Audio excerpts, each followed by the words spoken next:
Good morning. Our topic is all about reading and writing decimal.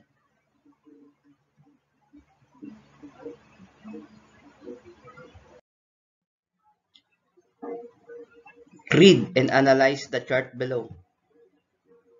So in the first column,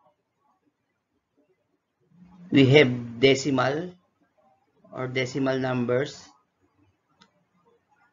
Then second column, how do we rename in fraction? And third column, how do we write in word? First decimal is 0.2. So how do we write 0.2 in fractions or fraction? So we write 0.2 in fraction as 2/10 or 2/10. So sinusulat din natin siya as 2/10. So parehas lang ng pagbasa ng fraction sa decimal. Kasi ang other way ng pagsulat ng decimal ay fraction and vice versa. Parehas lang ang decimal at fraction. So second, 0.13, how do we write it as fraction? So we write it as 13/100 or 13/100. So syempre pag sinulat natin, the same lang, 13/100. Kasi nga ang fraction at ang decimal ay the same lang. So parehas lang ng pagbasa ang fraction at decimal. So, huwag lang natin kalimutang lagyan ng THS or TH. Kasi nga sila ay decimal number. Kasi kung walang TH or THS, full number na po yun. Next, 0.325. How do we write it as fraction? So, we write it as 325/1000 or 325 thousandths. So, the same lang sa pagsulat sa decimal. So, pag binasa natin to, ganun din naman. 325 thousandths. Parehas lang ng pagbasa ang fraction at decimal. Next, 0.1458. So, how do we write it as fraction? We write it as 1,458/10,000 or 1,458 10,000ths. So, pag binasa natin tong decimal na ito, ganun din naman. Katulad lang ng pagbasa ng fraction. 1,458 10,000ths. So, isinusulat yan na parang decimal, na parang fraction lang. So, tandaan lang natin, pagka tenths, 1 digit decimal lang. Or 1 decimal place. Isang digit lang ng decimal. Pagka hundredths, 2 digits or 2 decimal places. Pagka thousandths, 3 decimal places.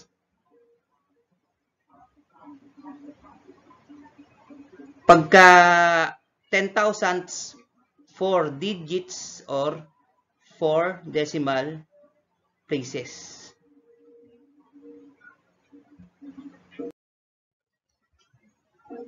Learning task 1. Write the decimal form of each digit below. Number 1, 342 10,000ths. So how do we write it in decimal form? So we write it as 0.0342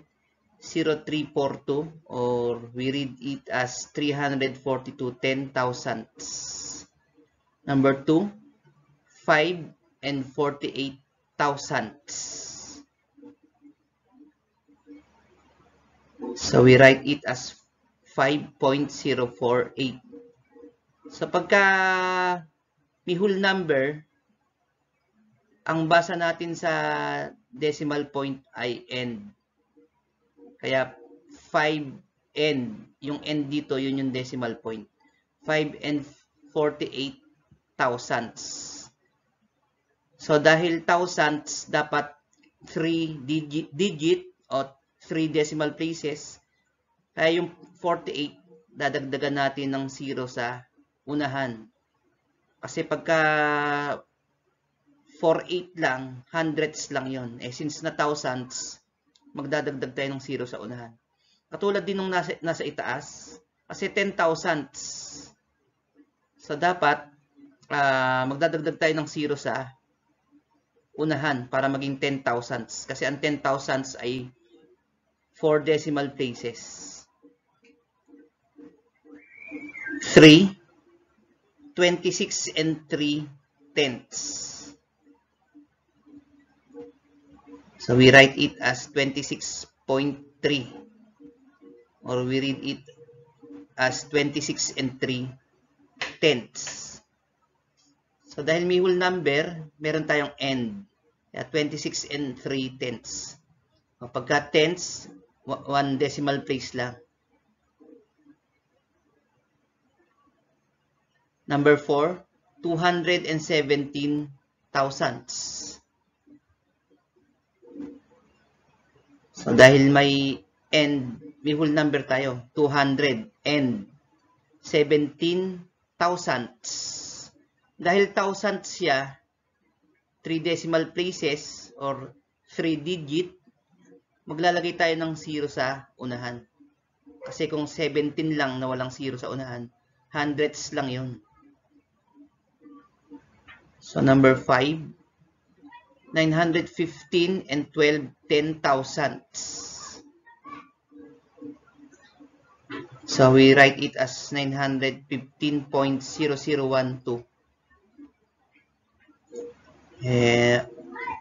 Dahil siya ay 10 thousandths yung decimal number natin,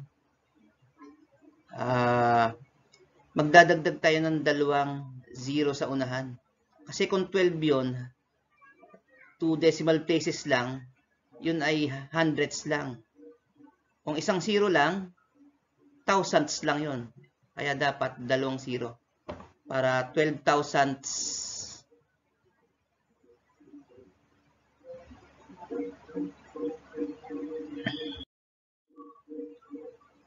Learning task 2.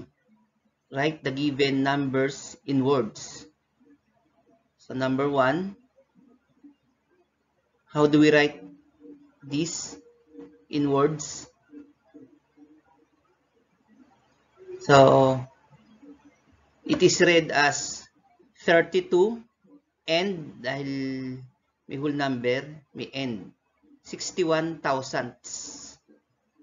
Thousandths dahil 3 decimal places. So nagdagdag ng 0 sa unahan.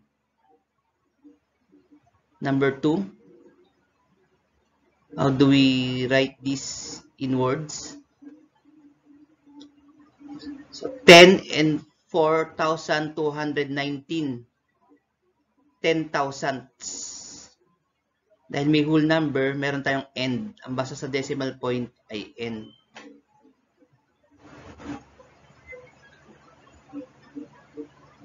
Three, how do we write this in words?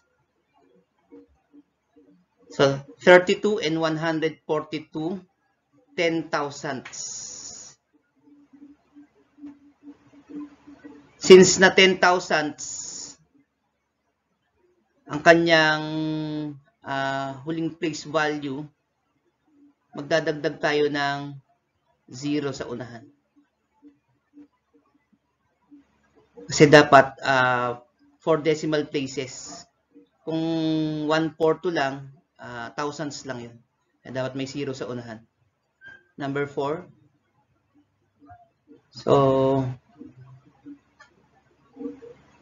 We read this as 25 and 4,000, 3 10,000s. So 25 and yung decimal point.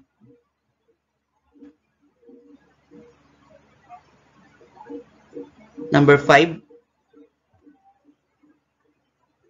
132 and 2,009, 10,000s. Dahil nga 4 decimal places. 4 digits yung decimal natin. So, nakukuha nyo na ba kung paano magbasa ng decimal?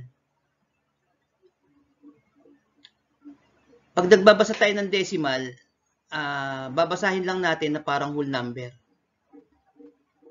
At pagka may whole number, basa natin sa decimal point ay end. Halimbawa, ito, number 1. 32. Kasi whole number yun eh. End. Tapos, basahin mo na parang whole number lang to. 61. Then, ano yung huling place value niya? Yung 1. Ano ang place value niya? Thousands. Kaya, 32 and 61 thousandths. So, ganun yung pagbabasa. O yung number 2, 10. Dahil whole number yun eh. May end. 10 end. Tapos, basahin mo na parang whole number lang tong 4219. I-assume natin na whole number to. So, 4,219. Ito yan. 4,219.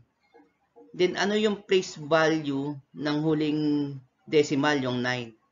10,000. So, ganun lang. Kaya, sinulat yung 10,000 sa dulo. Kaya, 10 and 4,219. 10,000. Kasi yun yung place value ng huling digit na 9. 3, 32. Kasi whole number. 32 end. Dahil may whole number, may end ka. Basta sa decimal point ay end. Then, basahin mo to na parang whole number lang. 142.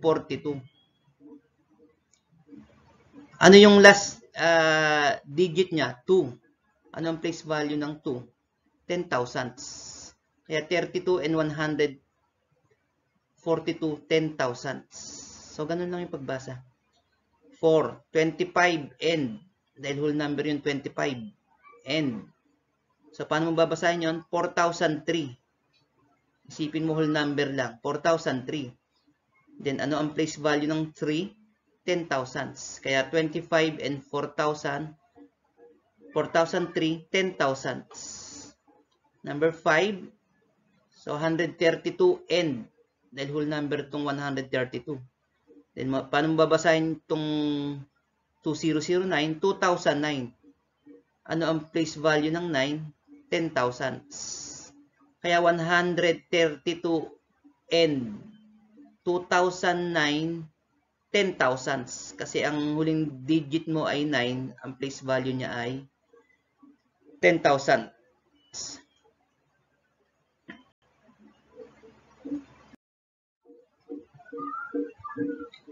Learning task 3.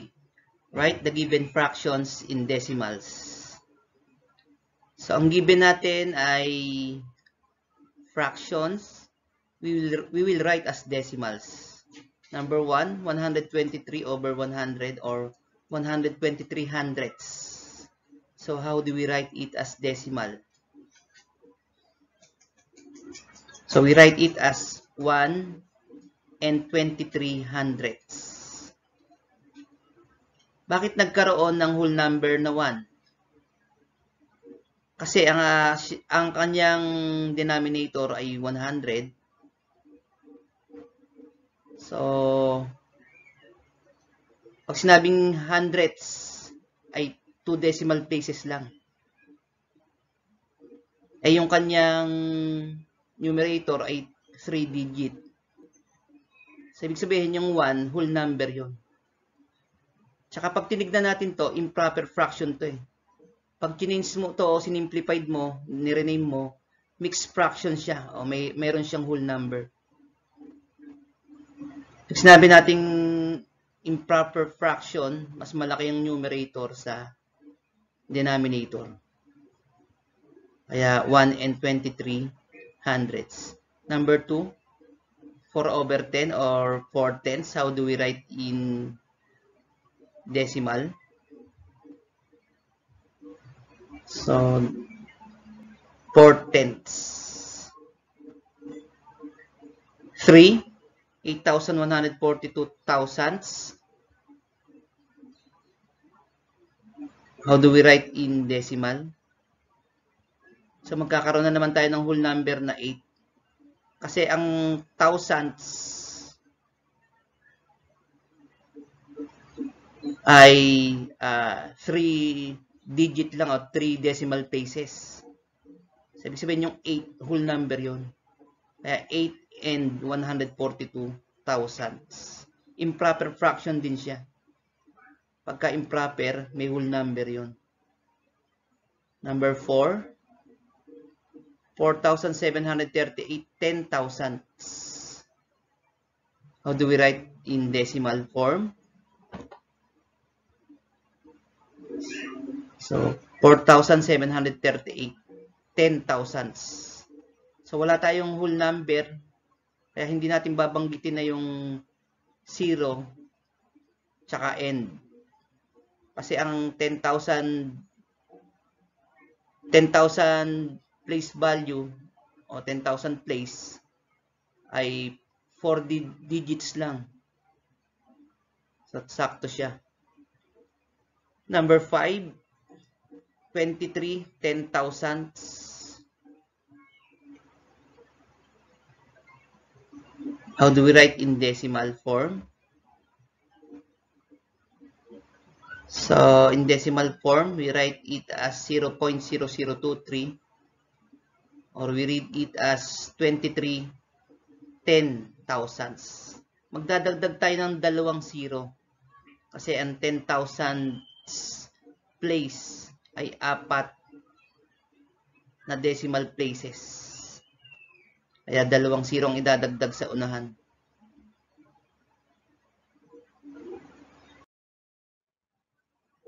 So to summarize, when reading decimal numbers, read the number as it is. Use end to represent the decimal point. Continue reading the number as it is, but end with the last place value. If there are no whole number in front of the decimal value, you don't use the word end. So, babasahin lang daw natin yung decimal na parang whole number lang. As it is.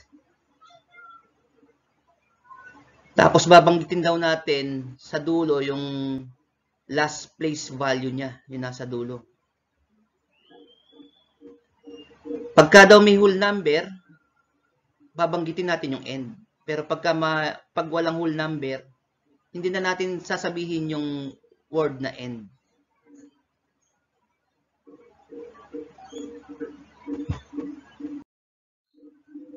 Learning task 4. Read and answer the given problems. Number 1. The distance between the playground and your house is 1 and 20,000 kilometers. Write the distance in its decimal form. So, how do we write 1 and 20,000 in decimal form? So, ganito yung pagsulat sa decimal form. 1 and 20 thousandths. So, magdadagdag tayo ng 0 sa unahan dahil ang thousandths place ay 3 decimal places. Kasi kung 20 lang isusulat mo, hundredths lang yon. Number 2, how many decimal places does 2 and 216 10 thousandths have? Ilang decimal places daw meron ang 2 and 216 10 thousandths. So, pag 10 thousandths, ilang decimal places yon? So, 4 yon. 4 decimal places. So, tandaan lang natin dyan, pagka tenths, 1 decimal place. Hundredths, 2 decimal places. Thousandths, 3 decimal places. Pag 10 thousandths, 4 decimal places.